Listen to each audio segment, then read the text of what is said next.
Coming up, Manly barbecue the Chooks in Mackay. Castleford show tooth and claw too late. And the final five are shortlisted for the Dally M Player of the Year.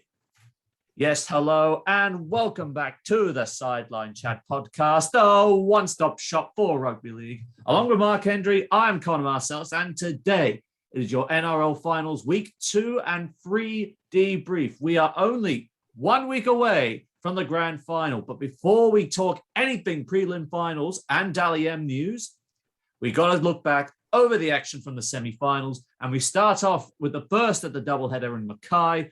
The Manly Sea Eagles, too good for the Sydney Roosters, 42 points to 6. Yep, absolutely. Way too well done there for the Manly Sea Eagles, and they progressed through to week 3 and eliminating the Roosters, meaning that Josh Morris's career has come to an end.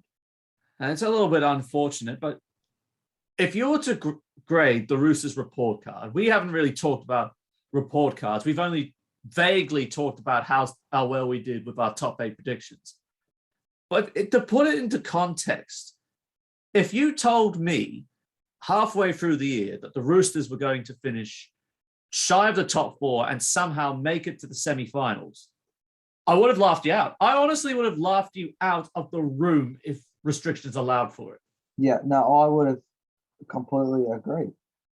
But I would have absolutely slapped you across the face if by early April you told me Manly were going to go all the way to the top 4 and potentially be one game away from the grand final. I would have just decked you.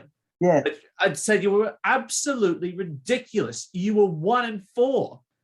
Exactly. Well, I think the theme of the Manly Sea Eagles, if I had to sum it up this year, because we're talking about report cards, I would say from the bottom 4 to the top 4 and 80 minutes away from a grand final. But before we talk about their showdown on this Friday, we do have to talk about their showdown from last Friday. And I'd tell you what, I said it before, the Roosters played 1 week too long. Yeah, they certainly did. But it's such a shame, though, because I thought this game would have been a lot closer than what it would have been. But it certainly didn't happen to be that way. Look, Manly, they dominated like the first 20 minutes. They were literally scoring with pace with the clock. I mean, you saw some of the tries that they scored. I think you just had 1 minute, yeah, Tom Trbojevic just absolutely steaming his way through the line, looking like he was untouched. Then the next minute, it was all too easy when Daly Cherry scored the third try for Manly. There was just this huge gap that opened up down the channel and on the Roosters' right edge defense. I think they said Tubanua shot up fast, overrunning the play, and Cherry just slices through. Yeah, the Roosters, they have done well to get to week 2 of the finals. Don't get me wrong.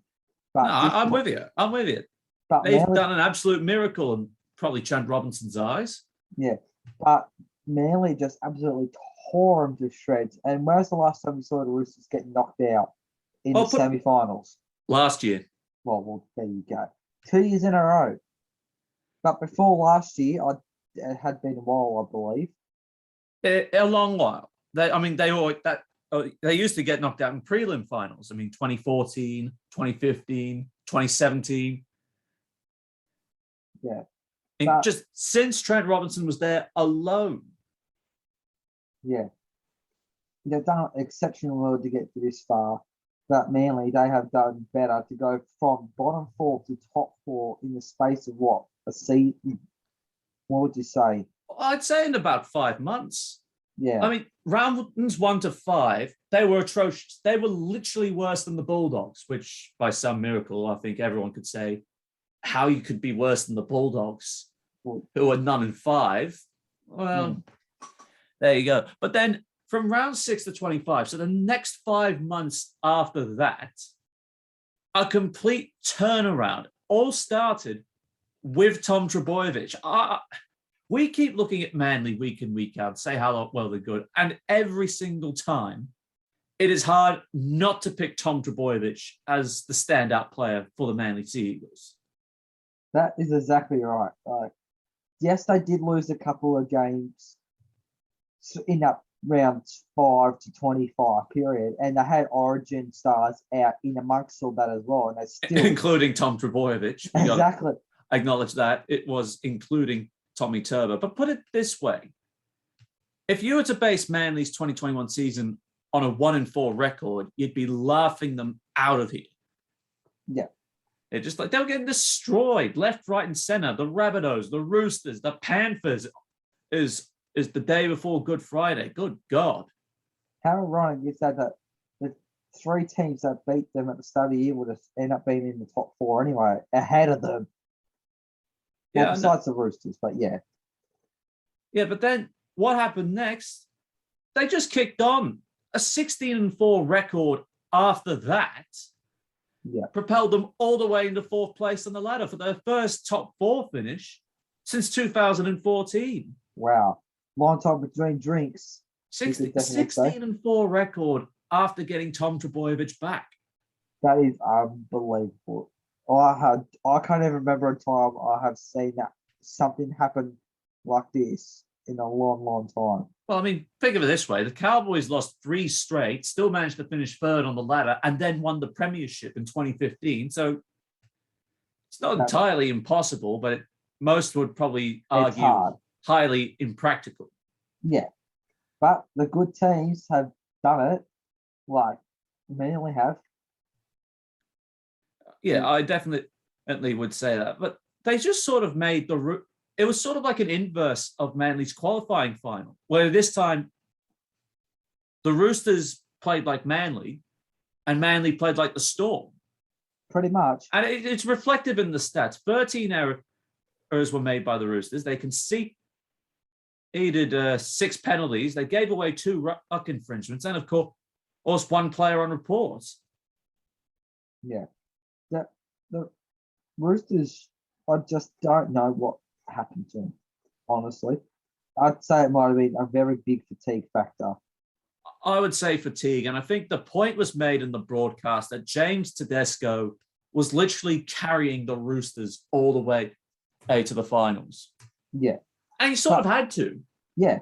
When you think of it, no Jake Friend because he went down in round 1. They hadn't had Boyd Cordner all year, and then he was forced to medically retire anyway. They lost Brett Morris after victory over Newcastle. They haven't had Lindsay Collins or Luke Keary because they've both done their ACLs at various stages. Victor Radley, I think JWH, missing for long stretches of time. Yeah. But it's still good to see, like I said, make into the semi-finals, and they can't be disappointed in their season. No, I think they did you would say that they did very well given the circumstances, because I think we can all definitively agree. Oh. If half of those players that tore their ACL were there on that side, your Kearys, your Collins, and if Warrior Hargraves and Bradley weren't getting suspended half the time, the Roosters finished in a completely different position. No doubt about that. They would probably be 4th, if not where I predicted them at the start of the year. I think the Roosters would actually be 2nd right now. Yeah. Or very close with Penrith trying to fight up a 2nd, 3rd, and maybe the Rabbitohs or O's running 4th. Yeah. They would have been up there if they were able, like with their players, they were out, but they didn't. So, yeah. Yeah, well, I still think the Roosters are still a contender and they're going to be better. They can only get better from this point. But you got to wonder if Sam Walker is their future, which he had a wonderful rookie season, I got to say. Why didn't he start this semi-final when they especially knew it was going to be do or die against the top 4 side? Look, I don't know. They might be coming down to maybe a lack of experience, and they might need to play a bit more next year. If they make finals next year, then I might start him a bit more frequently than what he had been at the back end of the season. I just don't know. But I think Brent Reid said on Triple M the other day, he's got the Roosters as favourites already for next year. Wow, that's confidence. That is big balls to say that straight away. Yeah, no, but he could be right. He could be wrong. But the Roosters will. It's a prediction. I mean, I've very already seen. early one. I've already seen a couple of 2022 ladder predictions already. I haven't seen any Premiership predictions, but I've already seen the ladder predictions start. I think we're running off a little bit half-cocked if we're already predicting ladders at this stage with the preliminary finals and the grand final still to play. I think we should wait until November when we know what the shape of the rosters are, because there are probably still at least 100 players that haven't got a contract for next year yet. Yeah. And I just think we need to wait for the smoke to settle, preseason to start before we can start off predicting what the ladder is going to be. I mean, we're going to start doing this in probably late February at the earliest, or even in the run up to March. That's what our plan is. Yeah, it certainly is. And look, you also have to look at each team's schedule for next year to see what we think of how they're going to go throughout the year as well, to make that final prediction as well. But I think there is a couple of things about 2022 we do know. It will start in the second week of March on the second Thursday, as it has always done. Yes. We know that Good Friday will be 6 rounds into the season, and that there will be a September grand final on the 25th. So not an October grand final. No. If it's the first Sunday, it would literally be like the teams get a week off. Of just counting it forward from when we possibly think, and because I sort of had a look at this myself, out of natural curiosity, I reckon possibly, this is not definitive, but more than likely, the season starts on the 10th of March, 2022. Yeah. Like I said, we get Good Friday, where the Rabbitohs will host the Bulldogs at Stadium Australia. Yeah. And the Eels would play the West Tigers on Easter Monday from effective of this October at the CommBank Stadium in Parramatta. Oh, CommBank Stadium, okay. Yeah, it's confirmed for the Daily Telegraph and various business publications that the CommBank, who owns Bankwest, will take over the naming rights of the Parramatta Stadium. Yeah, right. Did not know that at all. It's only just been reported recently as well, so it's only within the last day. Of course, Anzac Day, round 7, Evan, with the Roosters hosting the Dragons at the cricket ground. And of course, Queen's Birthday, Bulldogs, Dragons, Stadium Australia, maybe. And then you've also got the Warriors Storm also on Anzac Day. That's pretty much a locked-in fixture as well. Oh yeah, I should probably have added. I got that locked in. It would actually be a double header on a Monday. Yeah. Yeah, 2 games on Monday in round 7. I've at the earliest, because we have been told that the Sydney Football Stadium, the new one, will be ready by August at the earliest. The earliest date I've got this pegged in would be round 22 between the 4th and the 7th of August.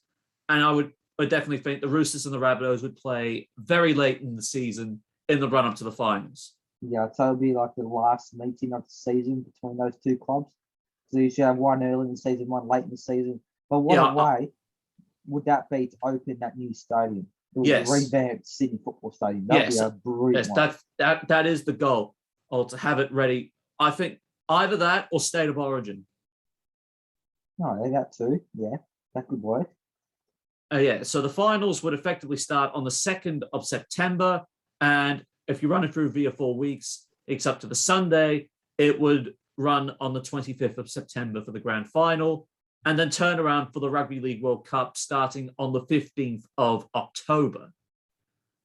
Yeah.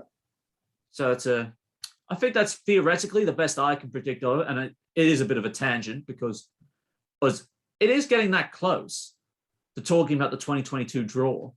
Yeah, it may seem like a long way away, but realistically, it's not. In 2 months, it could be announced. Could be, yes. Generally, it's announced in November. Yeah, just as the preseason starts.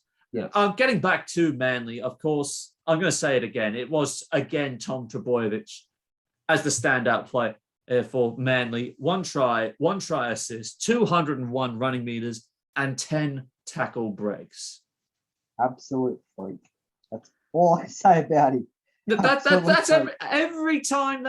Every time we do our NRL debriefs and we talk Manly, he's probably been the only one of the very few who players we've consistently picked as the standout because it's just hard not to. Although I might have actually picked a couple of others here and there when he wasn't playing, or I actually found out a better performer. But I would find it very rare if we actually went back over our debriefs. Yeah, I'd say he's taken up, well, when he's played, probably 90 to 95% of stand-up players for Manly, like from the season that he's played. It'll be a very, very high percentage. Mouth-watering next Friday, I'll tell you that. Oh, yes, it will be. Now, the very interesting finals clash. The Penrith Panthers downing the Parramatta Eels by a grand score of 8 points to 6. And both scores in the whole second half. No score in the second half whatsoever. And many have touted it as probably one of the most thrilling finals displays in recent memory. I'd have to agree. It had literally everything.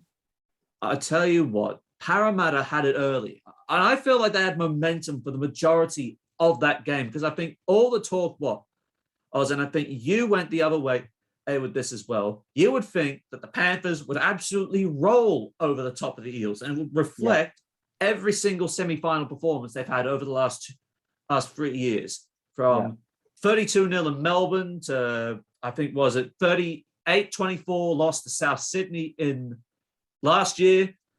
But this time it was completely different. I mean, it was a third straight loss for the Eels. Don't get me wrong. But honestly, from my position as a Dogs fan, I would actually love to be finishing in the semi-finals every single year because it'd be something different than the last 3 years we've had. Yeah, exactly. I could probably relate to some extent. But honestly, I think Mitchell Moses, he looked at Dylan Edwards and saw, I'm going to bomb the everlasting hell out of you. And it paid off. That first try was just the way Edwards hesitated, the ball bounced, which you should never do as a cardinal rule as a fullback. No. And then Walker Blake steaming through. I thought Parramatta had the ascendancy right then and there. And then, of course, in my opinion, I think Penrith's try through Kurt Capewell, I think that was just absolutely jacked. Yeah. He jagged that try off a kick. It was just, what? Yeah, that was, well, I don't think anyone saw it coming, realistically, put it that way. And Peter Sterling, who was commentating this game for Channel 9, made this point. That was just, Parramatta had the numbers, they had the defense, but they just couldn't defend against it. Yeah. That's what certainly happened there. But the second half is where it all really happened. Honestly, last 20 minutes, I was on the edge of my seat, barracking for Parramatta to just break them down. And I felt like they were in total control of that. Yeah. I thought that they're going to exhaust Penrith to the point where they can't stand up. Yeah. And I thought all it would take was Clint Gutherson or Mitchell Moses or even Blake Ferguson to turn it on and it just pulled off an absolute finals upset. Yeah. Look, I know I tipped Parramatta, not Parramatta, I know I tipped Penrith last week to absolutely go on with it. But then I saw how close the game was that I've actually got to still tip Penrith, but then go for Parramatta as well at the same time, if you know what I mean. But just, especially right near the end when Parramatta were hounding the Panthers line, but then that error from Junior Paulo, I felt so heartbroken for Parramatta. But I'll tell you what, it was a good semi-final. Don't get me wrong. It was absolutely heart-stopping. It's like you could not take your eyes away from that final. But, and there is a big but that I am going to vent across. I think the Eels were essentially robbed of a preliminary finals berth. Now, let me explain. I think there is a genuine list of every single decision the Eels should have got, but they didn't.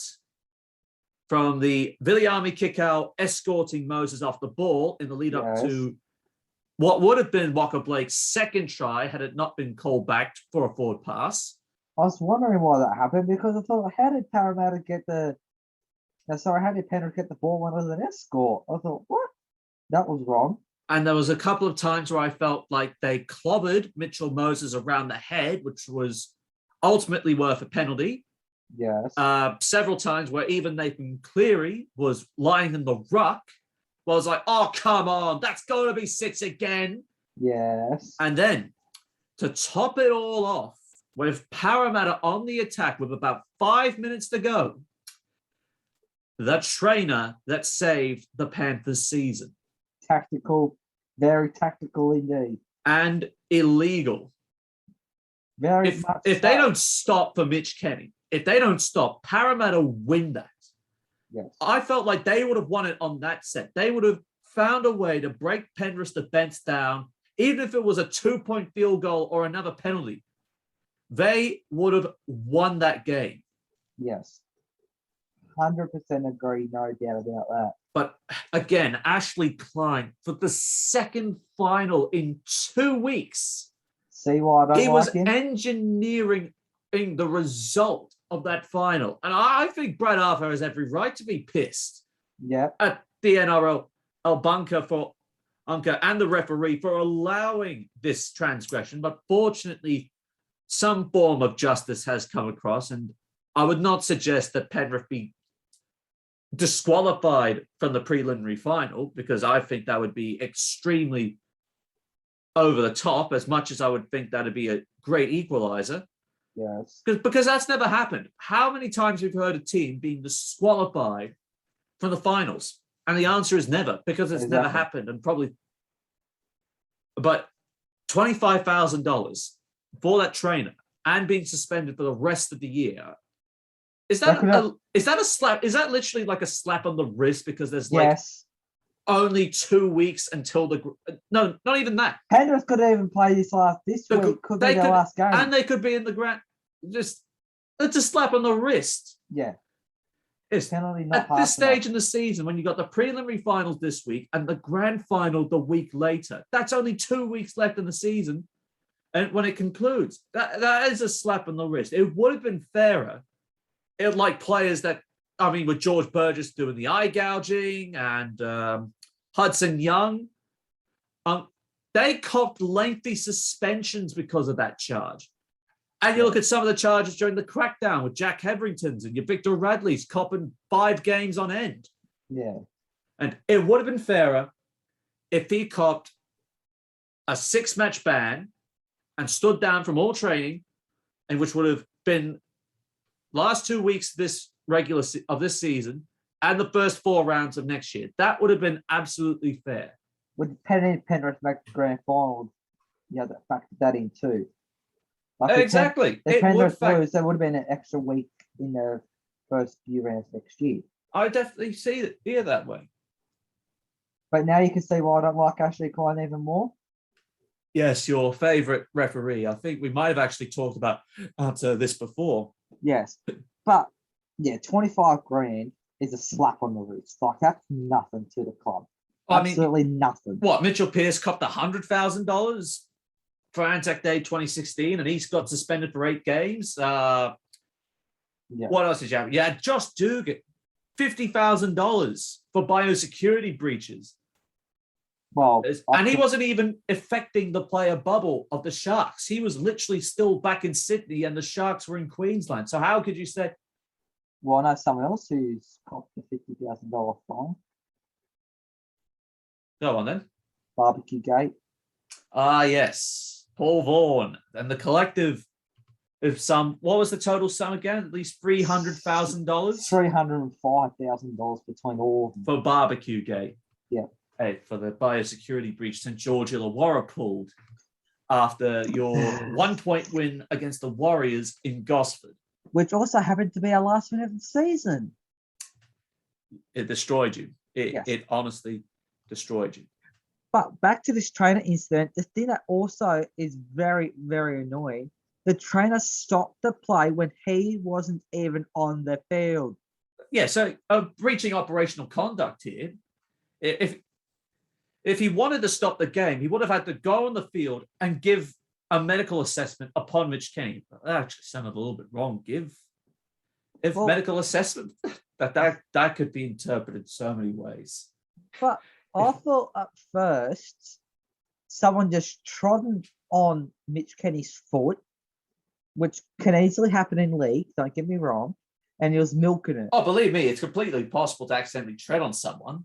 But I thought as easy it is to milk the crusher tackle. Yeah. And I will say that Blake Ferguson should not have reacted that way when he got the crusher tackle. The penalty for the crusher tackle. He got the penalty and he got up and absolutely went for it. I mean, you thought he was practically unconscious lying down. Then he just gets up. And whose face did he get up into again? Was it? I don't think it was Brent Naden, but who did he get? Whose face did he get? Oh, no, Tabita Pangai Jr. I was going to say he was on the, it was a forward. I knew that much. I was honestly waiting for Pangai Jr. to give away a penalty. Or so was I.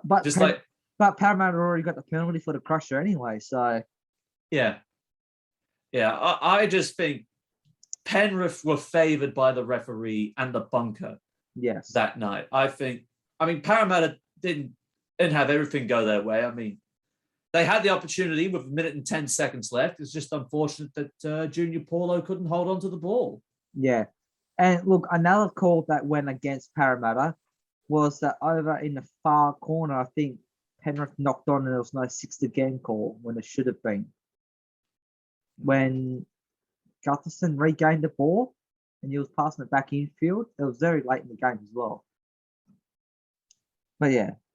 But I think that also exposes, Penrith's biggest weakness. I think even though the Eels are going to return to Sydney as defeated in the semi-finals for a third straight year, what they've done, they have just exposed Penrith's biggest weakness. And Melbourne would have been watching that game very, very closely indeed. They would have. I mean, you think of it this way. Parramatta were at their best when they had both Regan Campbell-Gillard and Junior Paulo punching holes through their middle. That's why you felt like the Eels were going to get at the upper hand through the middle of the field.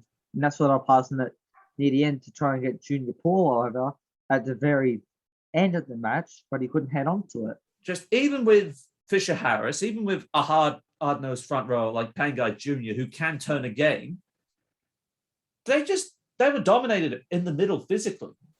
Yeah. You could tell Penrith were starting to feel the pressure.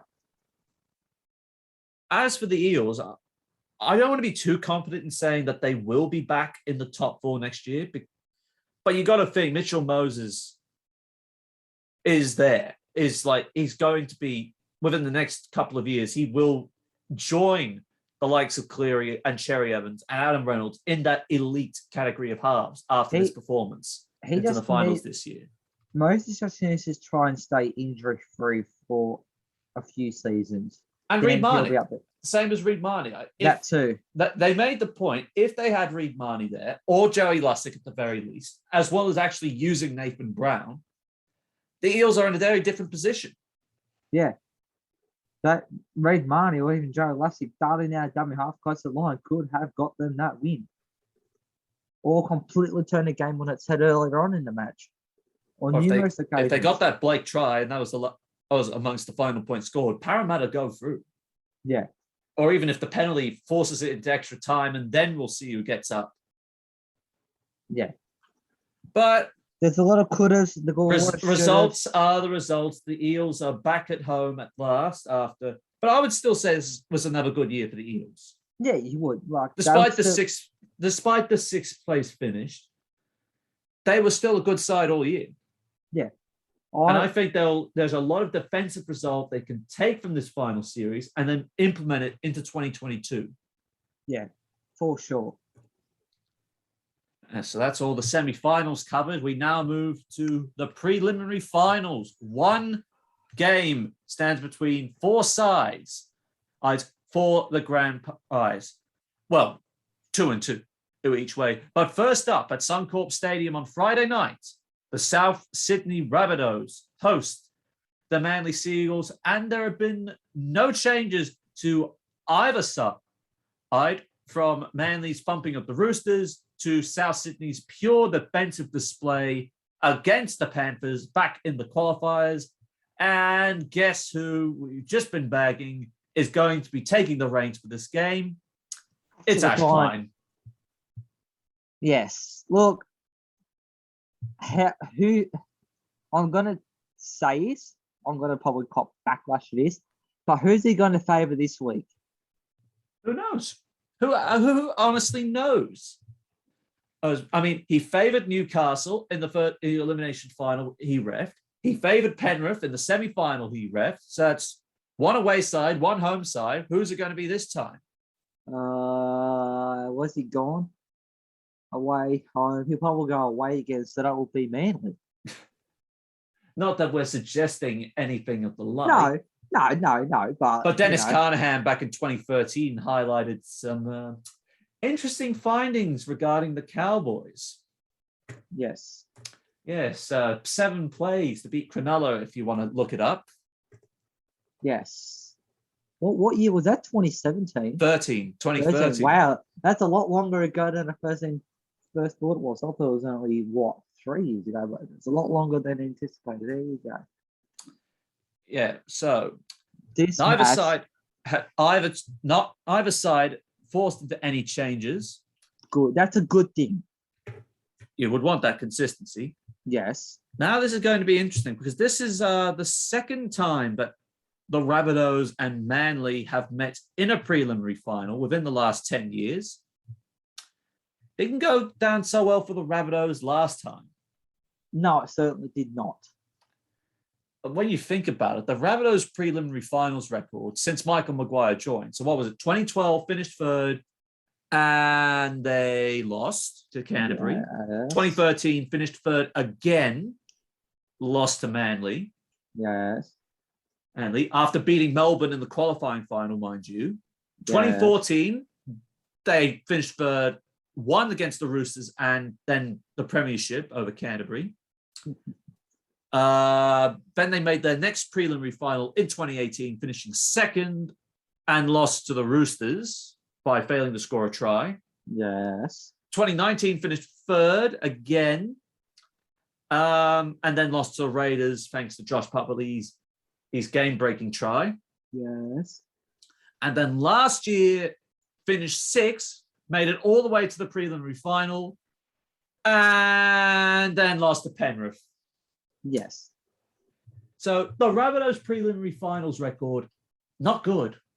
Not good at all. No, it's not even under the coach, Wayne Bennett. I mean, in what? Lost to Canberra, lost to Penrith, third preliminary final he's taken to, and second top 14 up 4 finish in his tenure. Yes. Big pressure, I would say. Well, I don't think if Wayne Bennett does not come out of South Sydney with a premiership, that's the second club he has not won a premiership with alongside the Newcastle Knights.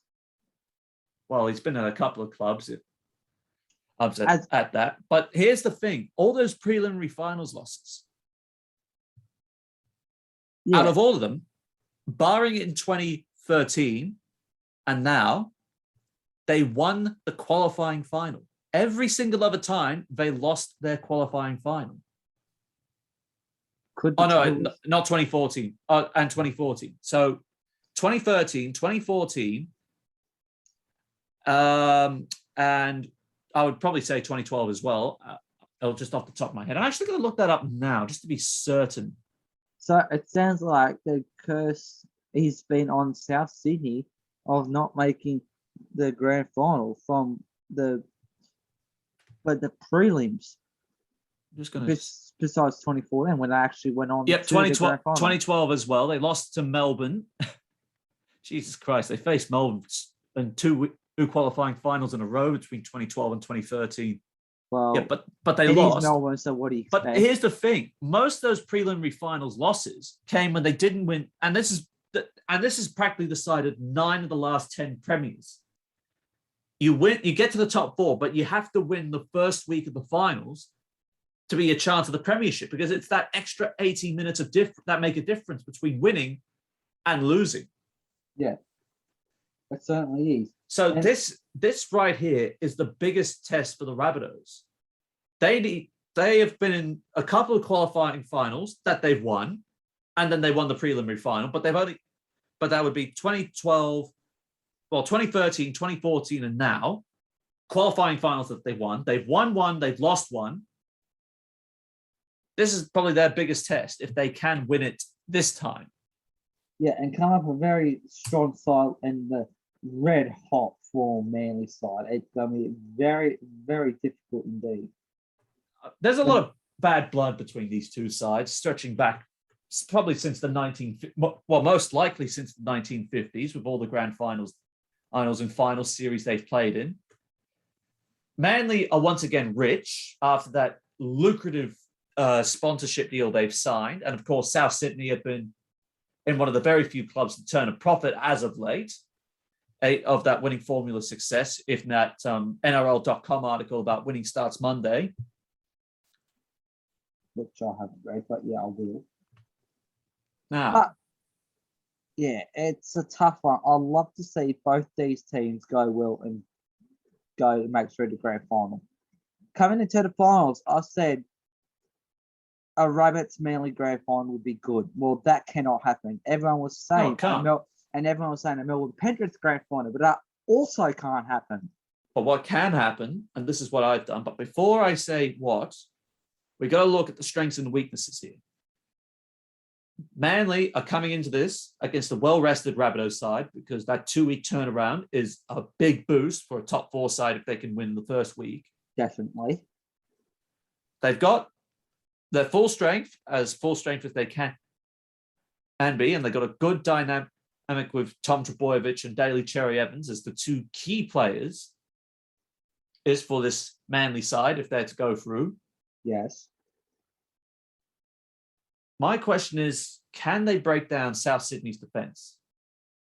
The South Sydney defence has been strong, like very strong as of late. They knocked off Penrith in the qualifying final. Yes. And Penrith aren't Manly. So the Rabbitohs would be able to eat up what Tom Trbojevic and DCE could probably dish out. And they wouldn't fall for the same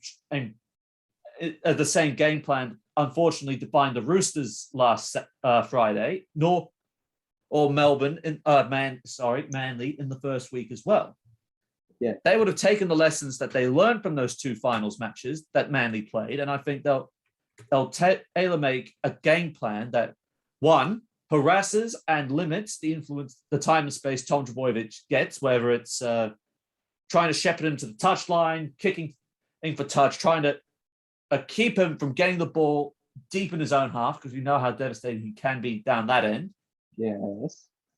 Tighten the fence around Cherry Evans and Jake Trbojevic, because we know how they like to play with those inside balls. So they got to not fall all for the lead runner when they're trying to set up that space through the middle. Yes.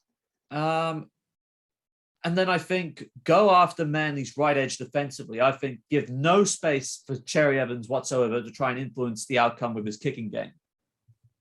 Yeah, because Cherry Evans' kick game has been pretty on point all season long. As for Manly, I think it's the same story. Or is what Penrith tried to do. Bomb it to put Blake Taaffe under pressure because he under the high ball. Whether that works for them like Penrith, I don't know if it does. I would be going at Cody Walker, trying to force him into mistake or just try and frustrate him. Yeah. I'm saying a lot of This is not going to look good on a transcript. But yeah, like you said, if you get under Cody Walker's skin, he could do something silly that will be... And give no time and space to Adam Reynolds, because Adam Reynolds would be South Sydney's key. Sure. I mean, both the halfbacks are. They are both the key. You take either one of them out, you heavily influence the result. But I think... But if you take either one of them out, you still got Benji Marshall off the bench, and we know what he's capable of. Marshall could be... I think Marshall could be a bigger game changer than what Dylan Walker was. Oh, for sure. Marshall's been around a lot longer than Walker. And you got Tom Burgess, who can lead that forward battle off the bench, like he did against Penrith. Yeah. And I think Damien Cook needs to have a good game. He needs to play the 2 best games of his life if he wants to be in the preliminary final, and in the grand final, whether it's Melbourne or Penrith on that other side. Yeah. Yeah, Cook needs to have a really good game. Get really constant, quick He needs to be. balls. Not only does he need to run, which is his greatest strength, I don't think he's run enough, but he also Not needs to this put. year, no. He needs to put Cameron Murray in the space.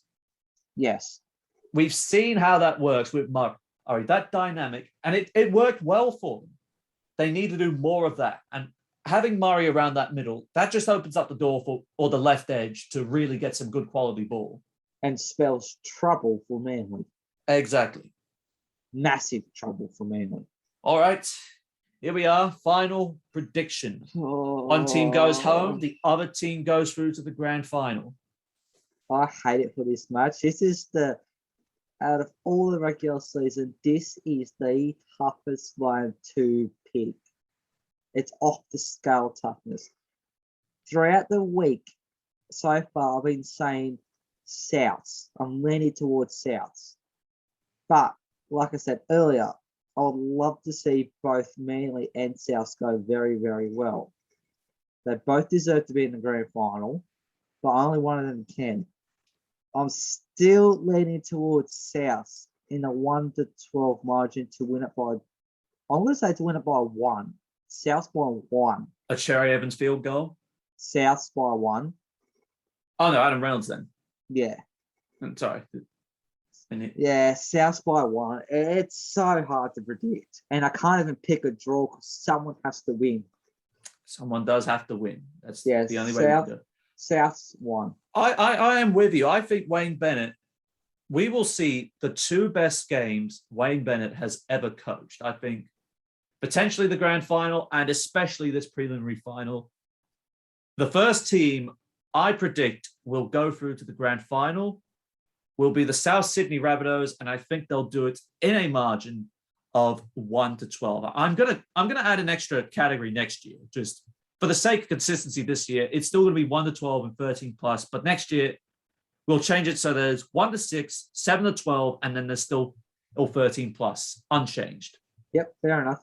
But for the sake of consistency, it's still 1-12 at the moment. Now, the big one.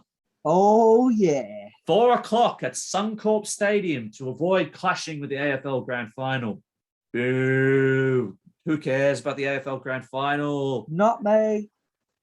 But regardless, the Melbourne Storm, current and minor premiers, defending premiers, up against the Penrith Panthers.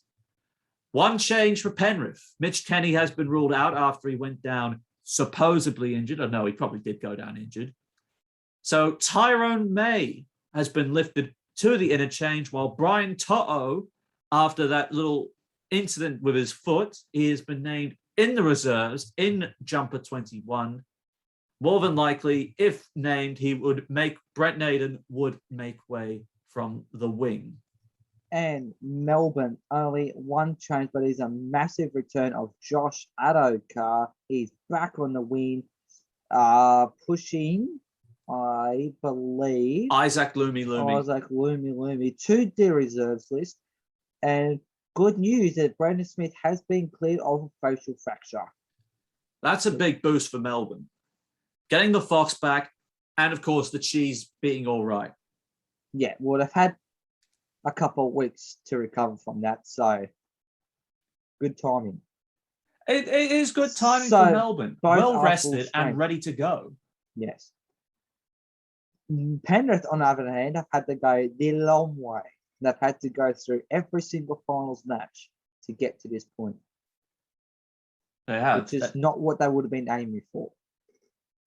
And of course, we talked about how Parramatta exposed their biggest weakness of being dominated through the middle of the field. Well, now you got Christian Welsh, probably one of the most underrated forwards in the NRL. Agree. Dale Finucane, one of the most consistent forwards in the NRL. Agree. And then you've got the dynamic duo of the Cheese and Harry Grant working in tandem out of dummy half and around the middle of the field. Yeah. It's such a dynamic duo then too this season. Ryan Pappenhausen, who will be scarred forever in the psyche of Nathan Cleary as just burning him in the grand final. Yes. The Fox is back, so the left edge just becomes even more dangerous now. Very much so. And how many times have you seen Melbourne lose a preliminary final? 1 in a million. Twice. Yeah. Very, very low percentage. Twice. When they have met especially within the last 6 years that they've made the preliminary final. Once in 2015 against the Cowboys when they were still good. Yes. And in 2019 when they lost to the Roosters again. Yeah. Only 2 times within the last 6 years that they have lost the preliminary final. Yeah. They're just exceptional. When it comes to exceptional throughout the regular season, but come finals, they just step it up a notch yet again. And to think that Melbourne have only lost 3 games all year.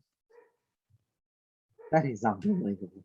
It is. Unbelievable. 21-3 record from a possible 24 games in a 25-round season. Of course, we've got to factor out that bye. Yes. And 2 of those wins came early on. It was the round 2-3 window when they lost to Parramatta at Bankwest. It's still Bankwest for now, but it will be the CommBank Stadium from October this year. Yeah. And then they lost in round 3 in the grand final rematch, but they were practically in it up until the final whistle. Yes. Agreed. Since then, 19 straight victories. Yes. Equaling Eastern Suburbs' winning record of 1975. Then it came crashing down. All they needed was a win against Parramatta, and they would become on the side with the most wins of all time in a regular season. But Parramatta went out and spoiled that party. Oh, they spoiled it big time. Their defense was the best all year. It certainly was at that game, and no one would have expected that one. Absolutely not. But Melbourne, you take away Slater, you take away Cronk, you take away Smith, Cameron, that is. Yes. And Evan Inglis. And you just don't. Well, Greg Inglis hadn't been with the club since 2011, roughly. Yeah, true. But even when he was there with the other 3. But this Melbourne Storm side is just like you take away Slater, you get Pappenhausen. Cronk, gone. Suddenly Jerome Hughes is manufactured into a halfback and he's probably one of the most improved players all year. Take away Cameron Smith. Oh, it's all right. We've been grooming Brandon Smith for several years and we're just going to throw Harry Grant back in there. Yeah. They've done it extremely well, Melbourne. The gold standard for professionalism in this game, in this sport, this side of the world, Melbourne are the definition of professionalism. I mean, we look at the Roosters, we look at the Broncos at their best. What best as of late? Well, yeah. But Melbourne are the pinnacle of our game. And we don't like Melbourne because, one, they got half the Queensland side, so we've got to say, feck Queensland for a start. Yes. But secondly, we hate that because they win, because of their success. That drives us nuts because we look at our sides, especially. Do we hate it or was it jealousy? We hate it with a burning passion because they are so damn good. But even now, as I've mellowed to the sides that I hate the most, your Manlys, your Penriths, your Melbournes, teams you lost to in a grand final. Yeah, as I've mellowed, stepped back and looked at things objectively, I have said, I got to acknowledge how professional and how well the Melbourne Storm have been. Yeah. Can't argue with that. They're one of the, if not the most professional club in the NRL. Even so, the country. I definitely think you're right. I think not only in this country, not in this code, but I think they're the most professional sporting organization in the country. Yeah. Far and away above of even their AFL rivals, the rugby union sides, which have been diabolical as of late, even with recent results from the national side going their way, the netball, the cricket, heads and shoulders above the whole lot of them. Yeah, arguably. And I think we go into this preliminary final. This Melbourne side is made up of experienced, hard-nosed veterans and exciting talent that take no for an answer and take no prisoners. Yeah. But also, you have to look at Melbourne too. They're allowed to have fun during the off-season, like not off-season, on the training days. Look what Brandon Smith did to Craig Bellamy earlier year by stacking rocks in his bag. They're allowed to have fun. He was probably well. He was probably lucky not to have died for that. Yeah, but they're allowed to have fun, which is obviously helping them out and in the long run. You look at Melbourne, and you would think that they would struggle in the 6-game era, but you look at how they attacked back then when the big three were still king, and you look at them now and you think, oh my God, is this still the same Melbourne Storm side? Yeah. How many offloads have you seen Melbourne throw? How many chances have you seen they take? It's pretty much the running in score lines that put cricketers to shame. Yeah. It looks like they've stayed the same, if not gotten better. They've just modified. They've adapted, and now once again they're flourishing. Yeah. In this system. It's unbelievable. I'd love to know what they do behind the scenes down there. I honestly think a Melbourne Storm documentary series, and we've already seen Tales from Tiger Town. I think we need to see a Melbourne Storm documentary series. Yes. Chronicles of a Champion. That would make a very good title. Chronicles of a Champion inside the Melbourne Storm juggernaut. That is actually a very good title. I'll give you credit for that one. Yeah.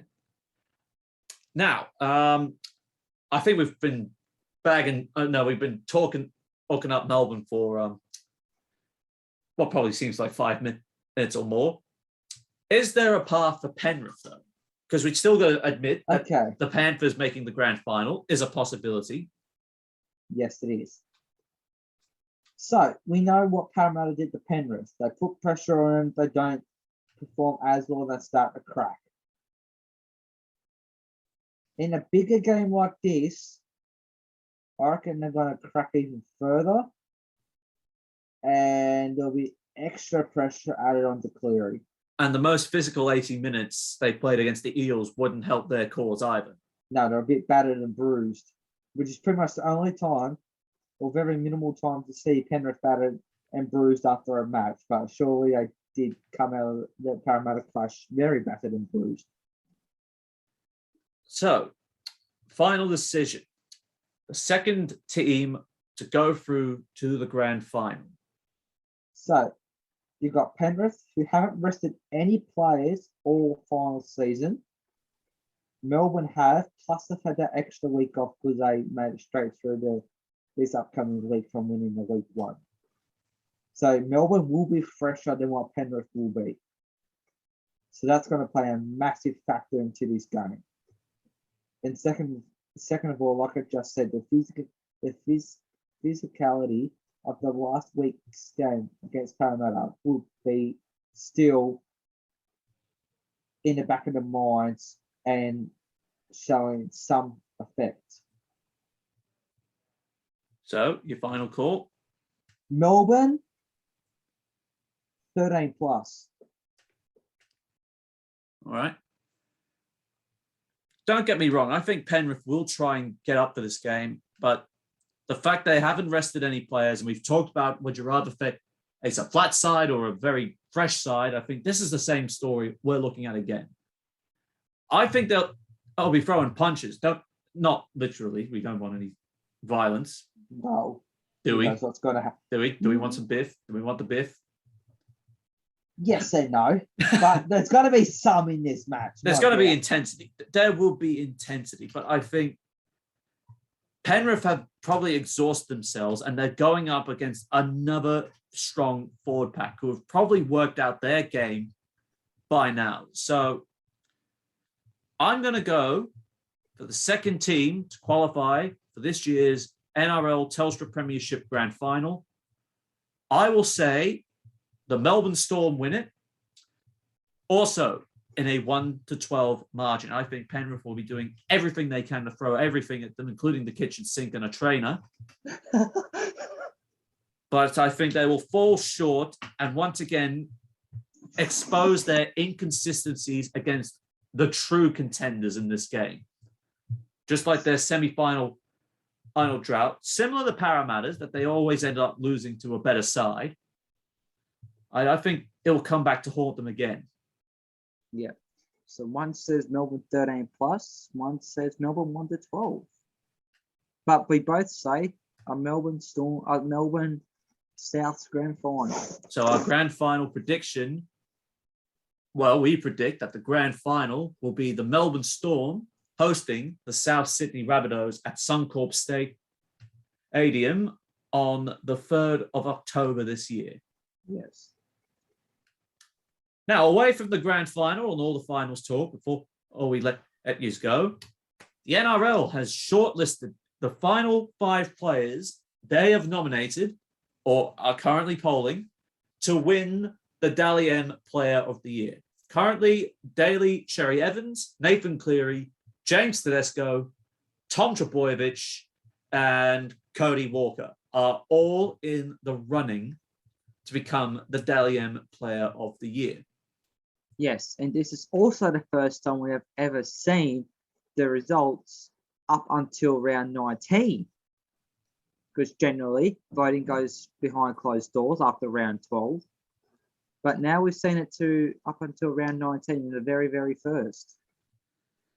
It's very interesting the way the positioning has shaped up after this point in round 90, in with the closeness of the top 10 so far. Ben Hunt is still running 4th at this point, but of course, he missed the rest of the season with an ankle, wasn't it?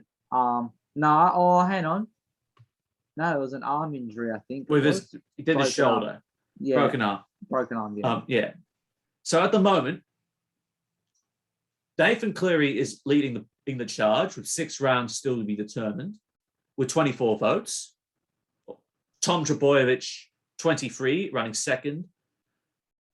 And we'll also note that Roger Tuivasa-Sheck will drop out because he's already left for rugby union. And of course, we discussed Ben Hunt. Then 5th and 6th, Cody Walker, but he's got to have points deducted for a suspension. So you lose points every time you get suspended. Yes, that's 3 points. Daly Cherry Evans and James Fisher-Harris, Jerome Hughes, they're all tied on 17 votes. Clint Gutherson in 9th with 16 and James Tedesco with 15 votes, rounding out that top 10. So technically, if you drop Tuivasa-Sheck and Hunt out of the equation altogether, you get your top 5. That's where you would get your top 5. Yeah. But Tedesco's down the pecking order a little bit. Oh, he's very firmly down the pecking order. But if he can go up in votes of 3, in 3 points, probably for the next 6 games, depending how the Roosters went. Yes. I think you'd find the results could quickly change. It is going to be so. But it would be heavily weighed against who performed well between rounds 20 and 25. Yeah, so it's key. And even those key games that were, key games to make up the finals as well. See how well they went on. And injuries and the likes. So I think you'll find a lot of players the top 5 contenders would have all been getting probably 3 points a game, and for every game they have played up to this point. Yeah. Yeah, it's going to be a very interesting race indeed, and see who comes out on top. Well, because it's going to be named after we do this edition, and because we only record on Wednesdays and upload on Wednesdays and Thursdays, as well as record some of the time on those 2 days, we will know the result in time for our week 3 grand final debrief for the NRL. So I'm going to offer my forecast for how I think the Dally M will shape up. And I will find a way to try and shift every single man on the shortlist into the final or Dally M Awards night. Yes, we certainly will. So, sorry, go on. No, you go on. All right, this is how I see it. I think I'm going to speak everyone's mind here on what has been shown so far. The Dally M fullback and player of the year, in my mind, without a doubt, it will be Tom Trbojevic. Agree. I see Cleary, I see Cherry Evans. I think those two could be most likely, and I think a lot of people in the media have said Cody Walker as well, because of leading in the try assists, leading in the line breaks. But Tommy Turbo, man. Yeah. They'll just cap off his magnificent season. I mean, he's already got try of the year, as we've already said. Yeah. Officially, mind you, he's got try of the year. Yes, which I kind of thought it was going to be that try against the Cowboys. That was ridiculous. Insane. Absolutely insane. So I think he will get the fullback of the year and the Dally M player of the year. 5A for the year then. I would give it to Cody Walker. Agree. I don't see either Munster or Jerome Luai trying to unseat him from that. Halfback of the year, it goes to Nathan Cleary, without a doubt. I think if Cleary doesn't get Dally M player of the year, he is the halfback of the year. What about Reynolds? I think Reynolds comes close, but there's no cigar. Okay. And I know that there is a Dally M Captain of the Year award, and for this, I would give it to James Tedesco, Captain of the Year. Yes, hands down. I mean, just his leadership and inspiration, and to lead the Roosters to the finals. I don't think he's going to get the Dally M, but I definitely think he would get Captain of the Year. Sure, because like you said earlier on, he has carried the Roosters all year long. All right, Coach of the Year. Oh. Who would you back for Coach of the Year? So the contenders are Trent Robertson, Ivan Cleary, Wayne Bennett, Des Hasler. And that's it, isn't it?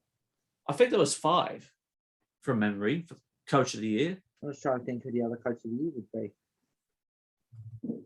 Just give me a moment. Well, I'm looking it up too. Don't worry. I am leaning towards a certain coach at the moment by the name of Trent Robinson. I think it would come close. It's just like with the Dally M and Player of the Year. I think it would come close with the coaches as well. Oh, yeah. Every single position is going to be close indeed. I just need to find the shortlist. I know we should have that. We should have planned this a little bit more because since when did we plan and this other than trying to make sure we get our opening dial? Oh no, here we go. Oh yeah, Craig Bellamy, Ivan Cleary, that's it. Wayne Craig Bennett, Bellamy, Des Hasler, and Trent Robinson. Now, how do we not name Craig Bellamy in our list? No idea. So these things happen. Robinson, Bellamy, Cleary, Hasler, and Bennett. Ed's got to be very, very tight. But I reckon Trent Robinson will get it. So you think Robinson will pull a smoky upset on Craig Bellamy, who I think from memory was the last Coach of the Year?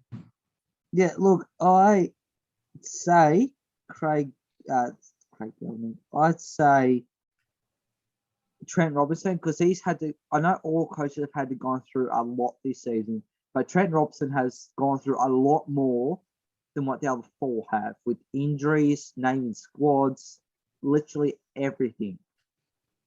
So I reckon he'll go to Trent Robinson. Well, I think he and Bellamy could be very fine contenders indeed, but we won't know until Monday night when the second half of the Dally M Awards night, and for the main awards for Team of the Year, Captain of the Year, Proven Summons Medal, are named.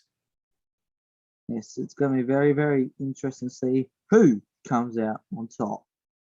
And finally, one thing before we let you, the audience, go this afternoon, there is one more thing to talk about, and that's Michael Maguire. Will he stay? Will he go? Well, it seems the Tigers bought Orders determined that it would be better to keep him on rather than punt him. which I think is a good move.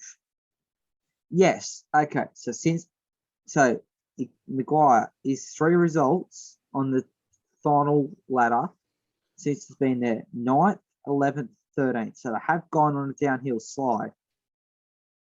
But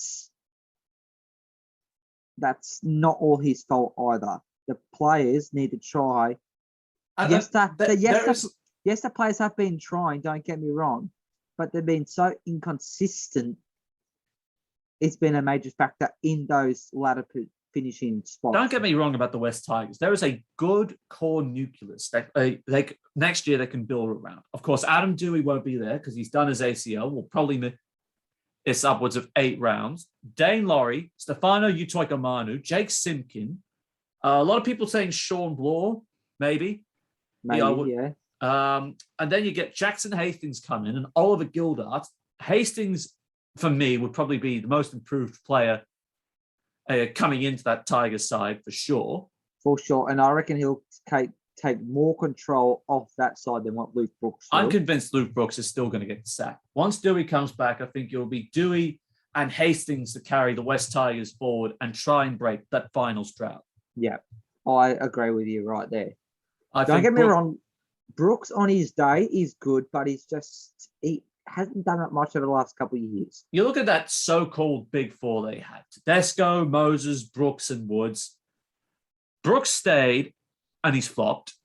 Woods left, and he's also ended up sort of producing his stature, so that's a flop as well.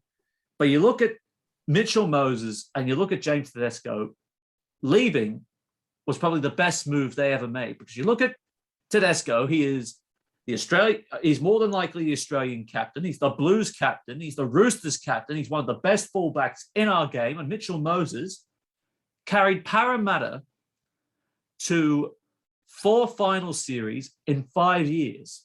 Yes. He's guided them to the finals 4 times in 5 years. Yes. And also with Tedesco, he has won the Jack Gibson medal for the Roosters for the past 4 straight years. 3 or 4 years in a row he's won that. But you have to remember, Ryan Pappenhausen was in the Tigers system as well, and he's gone on to greater things in Melbourne. Yeah, he absolutely has, along with a whole list of other players. There's the sad thing is there is a whole team you can make. The Sirenans, Adokar, Murdoch Masilla, Andrew Fafita, Benji. Farah to an extent. Corabetti.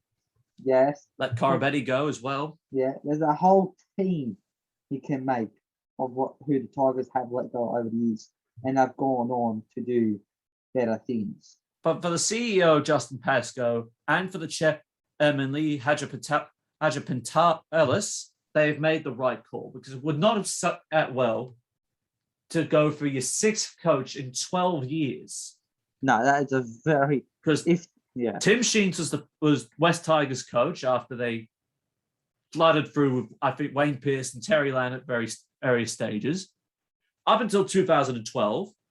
Then they replaced him with Michael Potter, and he was gone within 2 years. Then they went with Jason Taylor, and he was gone within 3 years. Yes. Actually, after the West Tigers lost to the Raiders, he got sacked in 2017. Yes. Then they had, I think it's Andrew Webster, interim coach for 1 game or so. Yeah, I think like 1 game. And then they went with Ivan Cleary all the way up until 2018. And then he too left for Penrith, not sacked, but he left. Yeah, for the father-son for the Panthers, which is absolute criminal. He's left the Tigers salary cap out of space, which now poor Michael Maguire has inherited. He took him to 9th, but then he's had problems over the next 2 years after that. Yeah, well, they haven't been able to attract big name players because I'd say of salary cap reasons. Yeah, the spending has to get under control for the Tigers before they're allowed to move forward. But the Tigers have then got $1.6 million left in their salary cap for next season. And there's quite a couple of players on the market at the moment that the Tigers are interested in. I mean, we've heard Curtis Scott's name thrown up there, Adam Elliott's name thrown up there, Tarek Sims' name thrown up there. Yes. There's been a lot of names thrown around. I honestly think the Tigers have to be careful with who they sign. Yes. For this sort of culture that they want to build it, because they want to build a winning culture. Most certainly they do. Like, I would love to do, like, if I was a coach, I would want to build a winning culture. I would want to take a backward step that has occurred over the last 10 years. I want to be building for the future. And I think the Tigers will have a halfback next year in Jackson Hastings, and Luke Brooks will find himself gone. But I just think they need to find a leader. I mean, you can't have it all on Adam Dewey's shoulders. No, most certainly not. But Tarmel, he was the captain too, don't forget. But he wasn't there for the last 8 weeks, I think. Yeah, I think that might have been. And then another senior player, Moses Embar, has left. So there goes another leader. They need, I think, in time, I think Dewey will end up as captain of the West Tigers. Yeah. It's just because, and especially if you've watched Tales from Tiger Town and the documentary series they did for the Tigers, I think you'll find that Dewey will be that leader going forward, but he still needs some refinement and development before he's ready for that role. He certainly does. And he took, like, even when Tarmel was there, Dewey still stepped up and took somewhat control of the leadership part. He was part of the leadership group there, and he did, I reckon, he's done a bloody brilliant job. And yes, he's still got learning to do, but he is a future captain for sure. Yeah, I definitely see it that way. And I think within 5 years, I think if Maguire is allowed to shape the side his way and for his philosophies to truly sink in, I think you'll find the West Tigers could be a genuine chance of the finals. It would be good. It would be so good to see the Tigers be back in the top 8 and playing finals footy again. But that's still a long, long way off. Now, that was your NRL finals week 2 and 3 debrief, but don't go anywhere. Stick around. Join us tomorrow as we cover everything from round 25 of the Betfred Super League, the final result, also the playoffs of the Betfred Championship locked in, and who is on the road to Old Trafford. We'll catch you tomorrow for another installment of the Sideline Chat podcast.